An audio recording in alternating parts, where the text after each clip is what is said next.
माता की, भारत माता की जय श्री राम, जय जय श्री राम।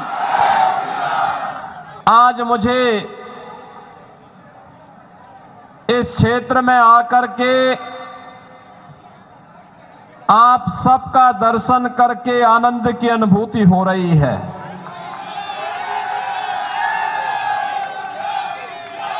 मुझे आनंद इस बात का भी है, मैं कल रात्रि को ही प्रयागराज महाकुंभ की भूमि से वापस आकर के आज प्रातः काल ही मैं आपके यहां सभा के लिए प्रस्थान किया हूं और अब आपके पास पहुंचा हूं। इस सदी का सबसे बड़ा महाकुंभ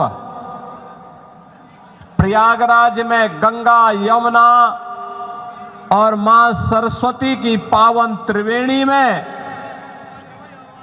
प्रयागराज में पूरी भव्यता और दिव्यता के साथ आयोजित है।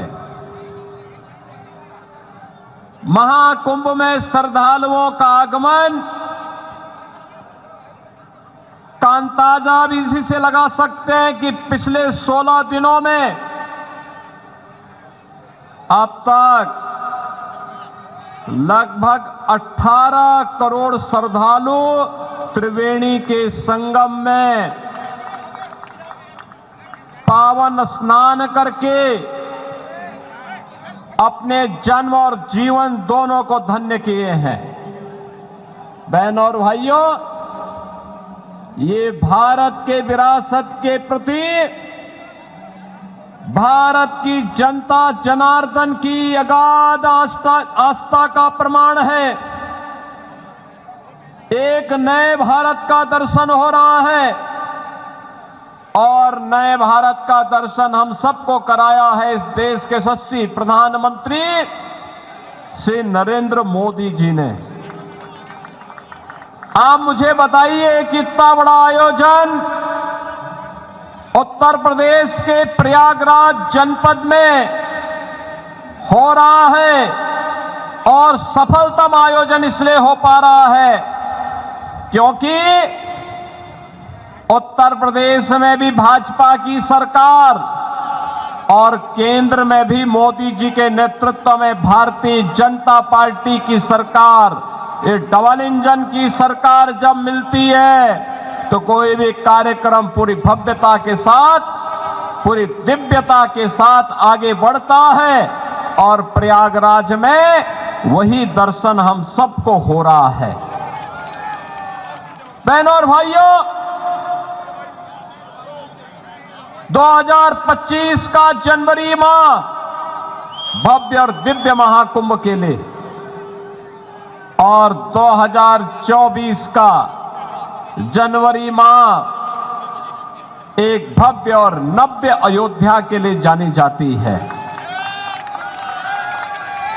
याद करिए, अयोध्या में 500 वर्षों तक इंतजार करना पड़ा, लेकिन जब उत्तर प्रदेश में डबल इंजन की भाजपा की सरकार आई तो अयोध्या में 500 वर्षों का बैरियर समाप्त हुआ, भगवान श्री राम के भव्य मंदिर का मार्ग प्रशस्त हुआ और अंततः 22 जनवरी 2024 को प्रधानमंत्री मोदी जी के नेतृत्व में उनके कर कमलों से अयोध्या में रामलला की मूर्ति की प्राण प्रतिष्ठा का कार्यक्रम संपन्न हुआ।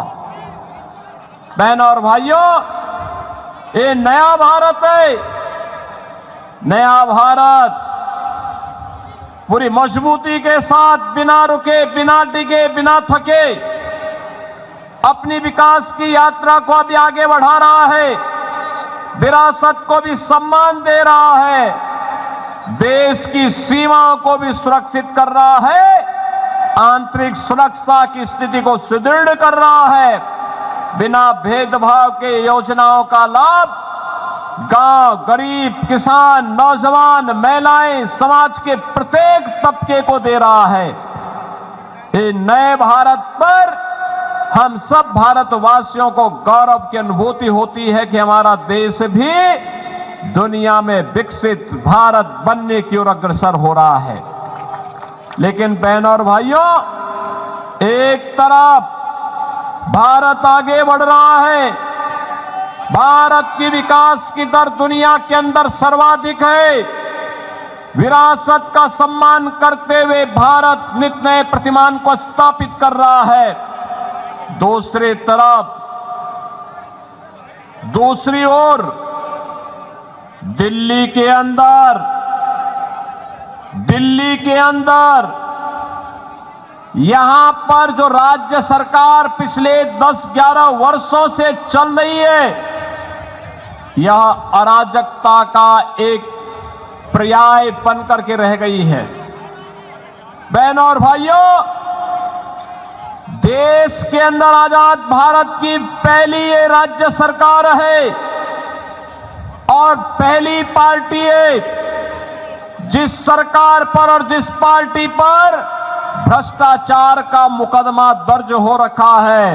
न केवल इनके नेता बल्कि आम आदमी पार्टी स्वयं भी आज के दिन पर भ्रष्टाचार की अपराधी बनकर के कटघरे में खड़ी हुई है। किस नैतिकता से जनता जनार्दन के पास जाकर के वोट मांग रहे हैं? बहनों और भाइयों, याद करिए 2013 में जब श्री अन्ना हजारे जी के नेतृत्व में दिल्ली के अंदर जन लोकपाल के लिए लंबा आंदोलन चल रहा था, जन लोकपाल, लेकिन दिल्ली के अंदर आम आदमी पार्टी की सरकार बनी। जन लोकपाल के मुद्दे को इन्होंने एक तरफ फेंक दिया। सिटीजन चार्टर की बात कही थी जिसमें जनता के प्रति जवाबदेही की ये लोग बात करते थे, लेकिन जनता के प्रति इनकी जवाबदेही क्या है? दिल्ली के अंदर अभी मैं आ रहा था, जब मुझे मंगोलपुरी की सभा में भाग लेने के लिए आना था, गाजियाबाद से मैं बाई रोड आपके पास आया हूं। सड़कें कितनी खराब हैं, अंदाजा लगाना स्वयं कठिन है। आप स्वयं इसका अंदाजा लगा सकते हैं, क्योंकि रोज भुक्तभोगी होते हैं, रोज गिरते हैं, रोज ठोकरें खाते हैं। अंदाजा लगा सकते हैं क्या ये दिल्ली के अंदर की सड़कें होनी चाहिए थी? क्या सीवर सड़कों पे बह रहा है? पेयजल के लिए आपको टैंकर का सहारा लेना पड़ता है और टैंकर भी प्रतिदिन नहीं आता है, कहीं सप्ताह में 1 दिन आता है, कहीं 2 दिन आता है। जब मैं गाजियाबाद से दिल्ली की ओर आ रहा था तो बहनों और भाइयों, यमुना जी जो कभी भारत की पौराणिक नदी के रूप में हम सबकी आस्था की प्रतीक थी, हम लोग तो 2 ही नारा लगाते थे, हर हर गंगे हर हर यमुने के नारे लगाते थे। वहां से बदबू आ रही थी, सीवर जैसी बदबू आ रही थी इस पावन यमुना नदी से। दिल्ली के अंदर आम आदमी पार्टी की सरकार के पाप का भुक्तभोगी, आम आदमी पार्टी सरकार के पाप की भुक्तभोगी हमारे मथुरा, वृंदावन, आगरा वासियों को भी और वहां आने वाले श्रद्धालुओं को भी होना पड़ रहा है। पावन वृंदावन और मथुरा भगवान श्री कृष्ण से जुड़ी हुई पावन नगरी है, लेकिन आम आदमी पार्टी ने जो नारकीय स्थिति दिल्ली के अंदर पिछले 10 वर्षों के अंदर बनाया है, आज उसका भुक्तभोगी हम सबको होना पड़ रहा है। और इसीलिए आज मैं आपसे कहने के लिए आया हूं, इस नरक से उभरने का एक ही रास्ता है और वह रास्ता जाता है डबल इंजन की भारतीय जनता पार्टी की मोदी जी के नेतृत्व में केंद्र की सरकार की तर्ज पर दिल्ली के अंदर भी भारतीय जनता पार्टी की सरकार बने। इसके लिए मैं भी मंगोलपुरी वासियों से अपील करने के लिए आया हूं। ये अपील इसलिए बहन और भाइयों, कहने के लिए आप दिल्ली के अंदर रह रहे हैं, लेकिन बुनियादी सुविधाओं से आम आदमी पार्टी ने आपको वंचित करके रखा हुआ है। आम आदमी पार्टी की सरकार ने आपको वंचित करके रखा हुआ है। न बिजली सही मिलती है, न शुद्ध पेयजल की व्यवस्था है, न सीवर की व्यवस्था है, न अच्छे स्वास्थ्य केंद्र की व्यवस्था है, न अच्छे शिक्षा के केंद्रों की व्यवस्था है, और नहीं कोई रोजगार की सही व्यवस्था ही आम आदमी पार्टी दे पाई है। इसने तो बंदर बांट करके रखा हुआ है। हर एक कार्य में डकैती पड़ती है।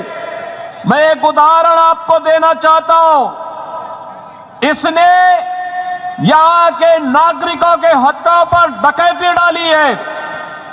एक होता है श्रमिक कल्याण बोर्ड, और श्रमिक कल्याण बोर्ड के माध्यम से श्रमिकों को के द्वारा जो सेस दिया जाता है, उस बीओसी बोर्ड के माध्यम से उस पैसे को श्रमिकों के वेलफेयर के लिए खर्च किया जाता है। आम आदमी पार्टी ने यहां के व्यापारियों को, यहां के नागरिकों का तो शोषण किया ही, उन गरीब श्रमिकों का भी शोषण किया है। और मैं श्री अरविंद केजरीवाल जी से कहना चाहूंगा कि पिछली बार जब मैं आया था तब मैंने कहा था कि केजरीवाल जी, अरविंद केजरीवाल जी, मेरी बातों को अगर आप सुन रहे होंगे, थोड़ा गंभीरता से सोचिए। मैंने पिछली बार कहा था, मैं यहां 23 जनवरी को आया था और मैंने 24 जनवरी को कहा था, 22 जनवरी के बारे में कहा था कि 22 जनवरी को हमारी सरकार, मेरे पूरे मंत्रिमंडल के सहयोगी प्रयागराज की त्रिवेणी में जाकर के मां गंगा, यमुना और सरस्वती की त्रिवेणी के संगम में डुबकी लगा करके पुण्य के भागीदार बने। हमने आचमन भी किया, स्नान भी किया। लेकिन अगर आप में नैतिक साहस होता तो आप भी इस दौरान यमुना जी में अपने मंत्रियों को लेकर के जाते, डुबकी लगाते। मैं भी मानता कि आपने मां यमुना के लिए कुछ किया है। आप नहीं किए। आप में साहस नहीं कि आप वहां जा पाए। खैर, हम जबरदस्ती डुबकी लगाने के लिए किसी को बाध्य नहीं कर सकते, लेकिन एक बात जरूर है, श्रमिकों के हितों से जुड़ा हुआ महत्वपूर्ण मुद्दा है श्रममेव जयते के इन मंत्रों पर हम विश्वास करते हैं। मैं आपसे पूछना चाहता हूं, आपके लोगों ने, आपकी पार्टी ने, आपके नेताओं ने बीओसी बोर्ड के श्रमिकों के सेस के पैसे का दुरुपयोग करके बंदर बांट किया है। और मैं कहना चाहूंगा, जो सैकड़ों करोड़ का बंदर बांट हुआ है, अगर श्रमिकों के हितों में लगा होता तो यहां का श्रमिक और उसका परिवार बदहाल नहीं होता। मैं तो आपसे कहना चाहूंगा, एक बार आइए उत्तर प्रदेश में अटल आवासीय विद्यालयों को देखें। श्रमिकों के बच्चे भी देश के अंदर वर्ल्ड क्लास इंफ्रास्ट्रक्चर के आधुनिक शिक्षा के केंद्रों में अध्ययन कर सकते हैं। उनकी लॉजिंग, फूडिंग की व्यवस्था उत्तम हो सकती है। आपको उत्तर प्रदेश में आकर के मॉडल देखना चाहिए। अटल आवासीय विद्यालय में आकर के देखें। उत्तर प्रदेश सरकार ने आदरणीय प्रधानमंत्री जी के मार्गदर्शन में यह मॉडल हल कमिश्नरी स्तर पर उपलब्ध करवाया है। अगर आप भी दिल्ली के अंदर करेंगे तो दिल्ली के लाखों श्रमिक इसका लाभ उठाएंगे। बहनों और भाइयों, एक तरफ दिल्ली के अंदर स्वच्छता का यह मुद्दा दिल्ली के अंदर बुनियादी सुविधाओं का मुद्दा और दूसरी तरफ आम आदमी पार्टी ने देश की सुरक्षा में भी सेंध लगाने के किसी भी प्रकार के षड्यंत्र से हमेशा अपना जुड़ाव रखा है। आपने देखा होगा इन्होंने आधार बनाने की मशीन अपने नेताओं को वितरित कर दी, अपने विधायकों को वितरित कर दी और उसके माध्यम से उन्होंने बांग्लादेशी घुसपैठियों को, रोहिंग्याओं को भी आधार कार्ड बनाने का पाप किया है। और यहां पर दिल्ली के अंदर ओखला में औद्योगिक निवेश की बजाय यहां पर उन्होंने उन लोगों को, बांग्लादेशी घुसपैठियों को बसा करके दिल्ली के हकों पर कुठाराघात करने का पाप भी किया है। बहनों और भाइयों, ये आम आदमी पार्टी दिल्ली के हकों पर, दिल्ली की सुरक्षा पर, दिल्ली के नौजवानों के अधिकारों पर, दिल्ली की बहन और बेटियों की सुरक्षा पर सेंध लगाने वाली पार्टी है। इस पार्टी को कभी बर्दाश्त नहीं किया जाना चाहिए। ये भ्रष्टाचार की जननी है, अराजकता का कारण है, अव्यवस्था का कारण बनने वाली पार्टी है। और इसलिए मेरी आप सबसे अपील है, भारतीय जनता पार्टी ने आज आपको एक घोषणा पत्र दिया है दिल्ली के लिए। दिल्ली के लिए घोषणा पत्र न केवल राष्ट्रीय राजधानी होने के नाते, बल्कि दिल्ली के नौजवानों के लिए, दिल्ली के व्यापारियों के लिए, दिल्ली के श्रमिकों के लिए, दिल्ली की बहन और बेटियों के लिए अत्यंत महत्वपूर्ण है। और राष्ट्रीय राजधानी होने का गौरव दिल्ली के प्रत्येक क्षेत्र के नागरिकों को उपलब्ध करवाने का एक अवसर भी है। बहनों और भाइयों, विकास डबल इंजन की सरकार से ही आगे बढ़ता है। अलग अलग राग अलापने से नहीं हो सकता है। आज आप प्रयागराज में जो भव्य और दिव्य कुंभ देख रहे हैं, इसलिए क्योंकि डबल इंजन की सरकार है। आज आप अयोध्या में एक नई अयोध्या के दर्शन कर रहे हैं, दिव्य और नव्य अयोध्या के दर्शन कर रहे हैं, इसलिए क्योंकि डबल इंजन की सरकार है। और डबल इंजन की सरकार ऐसा कार्य करती है, एक और भगवान राम का भव्य मंदिर का निर्माण करती है, तो दूसरी ओर अयोध्या के इंटरनेशनल एयरपोर्ट का नामकरण महर्षि वाल्मीकि के नाम से भी करती है।